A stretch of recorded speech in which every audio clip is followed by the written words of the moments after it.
माँ का श्राद्ध एक भावुक कथा। बचपन से हम सुनते आते हैं कि माँ बाप के चरणों में स्वर्ग होता है। उनकी सेवा से बड़ा कोई धर्म नहीं और कोई बड़ा पुण्य नहीं, लेकिन न जाने क्यों बड़े होते ही हम ये सब भूल जाते हैं। इस भावुक कहानी को पढ़कर शायद कुछ लोगों को वो सारी बातें याद आ जाएगी। दीदी याद तो है ना, कल माँ का श्राद्ध है। हमने बड़ी पूजा रखी है उनके आत्मा की शांति के लिए, इसीलिए आपको सह परिवार के साथ आना ही है। रूही अपनी नंदन कोमल को फोन पर कहती है। तभी कोमल उसकी भाभी को बोली, मैं नहीं आ सकती, आपको तो पता ही है कि उनको छुट्टी नहीं मिलेगी। अरे दीदी ऐसे कैसे, माँ के जमाई और बेटी उनके श्राद्ध में नहीं आएंगे तो उनको शांति कैसे मिलेगी, इसीलिए आपको आना ही पड़ेगा, बाकी मुझे कुछ भी नहीं पता। इतना बोलकर रूही ने फोन रख दिया। इधर कोमल पुरानी यादों में खो गई। जब उसके पापा की मृत्यु हो गई थी तभी कोमल अपने मायके गई हुई थी। कोमल को माँ बोली, बेटा तुम्हारे पापा मुझे छोड़कर अकेले ही चले गए, पता नहीं अब किसके आधार पर छोड़कर गए। माँ कोमल के गले लगकर रो रही थी। तब कोमल बोली, यह सब लोग तो है ना भैया, भाभी और बच्चे, तो चिंता क्यों करती हो। कोमल कई दिनों तक अपनी माँ के पास रहकर आई थी, लेकिन हमेशा ज्यादातर फोन पर बोलना होता था। कभी कॉल पर तो कभी वीडियो कॉल पर बोलना होता था। बेटा क्या बनाया तूने, एक दिन माँ ने वीडियो कॉल पर पूछा। माँ आलू की सब्जी और रोटी बनाई है, कोमल ने जवाब दिया। माँ बोली, अरे वाह। सब्जी का नाम सुनते ही माँ की आंखों में एक अलग ही चमक देखने के मिली जो कोमल को दिखी। तभी कोमल माँ को बोली, माँ तुम्हें खाने का मन हो रहा होगा तो भाभी को बोलो बना कर दे। कोमल हंसते हुए माँ से बोली। तभी माँ बोली, नहीं नहीं, अब इस उम्र में आलू कहाँ पचते हैं, मैं तो ऐसे ही बोल रही थी। जब तुम्हारे पापा हुआ करते थे तब बहुत बार बनाती थी। भाभी का तो नाम लेते ही जैसे माँ की आंखों की चमक गायब सी हो गई। माँ ने कॉल रख दिया। माँ को क्या हो गया, ऐसे क्यों बोल रही थी, वह सब ठीक तो होगा ना। कोमल अपने आप से बातें कर रही थी।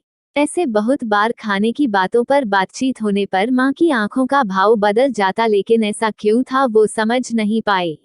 लेकिन इसके पीछे का राज उसके समझ में आया जब वह छुट्टियों में 2 दिन के लिए मायके गई थी।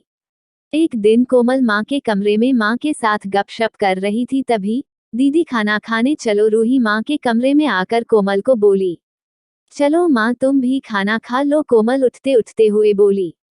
अरे दीदी नहीं नहीं, माँ को क्यों तकलीफ देना, वह यहीं पर ही खाना खा लेगी, आप चलो, रूही बोली। लेकिन भाभी, लेकिन वेकिंग कुछ नहीं दीदी, आप चलो, माँ के घुटनों में दर्द होता है, इसलिए माँ कमरे में ही खाना खाती है, रूही स्पष्ट रूप से बोलती है। तो फिर भाभी मेरा भी खाना यहीं पर लाओ, हम दोनों साथ में खाना खाएंगे, ऐसे कोमल अपने भाभी को कहती है। इस पर रूही कुछ नहीं बोल पाई, लेकिन कोमल को साफ तरीके से समझ में आ गया कि रूही को ये सब पसंद नहीं आया। वह चुपचाप वहां से निकल गई और थाली में पूरी सब्जी, रायता, अचार लेकर आई और माँ के लिए खिचड़ी। माँ ये क्या है, तुम ये सब नहीं खाने वाली हो क्या, कोमल माँ को बोली। उतने में रूही बोली, अरे दीदी माँ को ये सब हजम होता ही नहीं, इसलिए मैं उनको खिचड़ी और दाल ही देती हूँ। इतना बोलकर रूही वहां से निकल गई। माँ ने अपनी प्लेट उठाई पर माँ का ध्यान कोमल की प्लेट पर ही था। ये देख कोमल सुन सी पड़ गई। उसने माँ के मुंह में एक पूरी का निवाला डाला, लेकिन माँ ने मना कर दिया। तब कोमल ने अपनी माँ की आंखों में वही भाव देखा था जो वीडियो कॉल पर देखा था। पता नहीं भाभी का डर था या लड़की के निवाले का मोह था। तब भी कोमल ने पूरा खाना माँ को खिलाया और खुद खिचड़ी खाने लगी। 2 दिन कोमल वहीं पर थी और कोमल माँ को उसकी प्लेट का खाना खिलाती और खुद खिचड़ी खाती, ऐसे 2 दिनों तक चला। माँ के बहुत मना करने के बाद भी कोमल मात्र जिद में माँ को खाना खिलाती थी। वह बोली, भैया मैं कुछ दिनों के लिए माँ को अपने घर ले जाती हूँ। घर जाने से पहले कोमल ने अपने भाई तन्मय को पूछा। वह बोला, क्या तुम्हारा दिमाग खराब हो गया है, लोग क्या कहेंगे, बेटा माँ को तकलीफ देता होगा इसलिए माँ अपनी बेटी के घर रहती है। तन्मय गुस्से में बोला, अरे बाबा सही तो बोल रहा है वह, माँ बेटी के घर जाती है क्या भला, तू आराम से जा अपने घर। मेरी चिंता मत कर, मैं यहाँ खुश हूँ। बेटे की बातें सुनकर माँ बोली। कोमल ने बहुत जिद की लेकिन माँ बेबस थी। कोमल उदास मन से अपने घर वापस आई। कुछ दिनों बाद खबर आई कि माँ अब नहीं रही। इस खबर ने सब कुछ खत्म कर दिया था।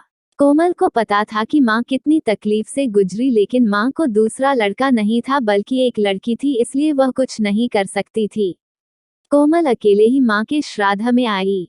आज माँ के श्राद्ध में 56 तरह के भोग बनाए गए। सब लोग मजे से खा रहे थे। लोगों ने रूही और तन्मय की वाहवाही करने में कोई कसर नहीं छोड़ी। दुनिया में सबसे अच्छा बेटा और सबसे अच्छी बहू कह रहे थे उन्हें। माँ के गुजर जाने के बाद इतना विचार कर रहे हैं तो माँ जिंदा थी तब कितनी सेवा की होगी दोनों ने। कोमल दुखी होकर माँ की तस्वीर की तरफ देख रही थी। तभी दीदी चलो आप भी खाना खा लीजिए, रूही कोमल को बोली, जो माँ के रूम में माँ की तस्वीर सीने से लगाकर रो रही थी। वह बोली नहीं भाभी मुझे नहीं खाना।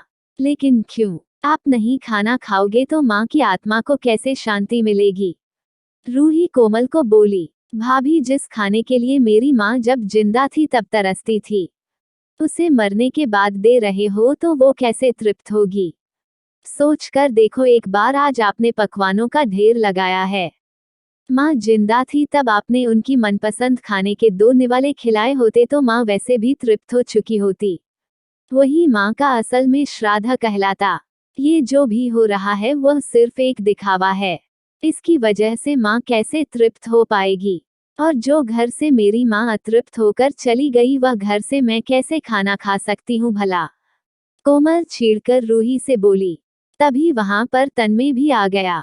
भगवान की लाठी में आवाज नहीं होती है भैया भाभी, वो जब भी किसी पर पड़ती है ना तब जख्म बहुत गहराई तक और न भरने वाली होती है। आप भी तो 2 बच्चों के माता पिता हो, लेकिन मैं भगवान से दुआ जरूर करूंगी कि आप जब तक जिंदा हो तब तक आपको अतृप्त ना रखें। माँ ने तो अपना वनवास भोग कर कहीं नया जन्म लिया होगा, लेकिन आपकी जिंदगी बहुत बड़ी है। कोमल ये सब बोलकर माँ की तस्वीर लेकर चली गई। पीछे रूही और तन्मय की गर्दन शर्म से झुक गई। दोस्तों, माँ बाप जिंदा है तब तक उनकी सेवा करना, उनकी हर इच्छा पूरी करना, वही उनका असली श्राद्ध होता है। उनकी मृत्यु के बाद कितने भी 56 भोग बनाए सब व्यर्थ है। यदि ये कहानी आपको पसंद आई हो तो अपने दोस्तों और अन्य लोगों के साथ शेयर जरूर करिएगा।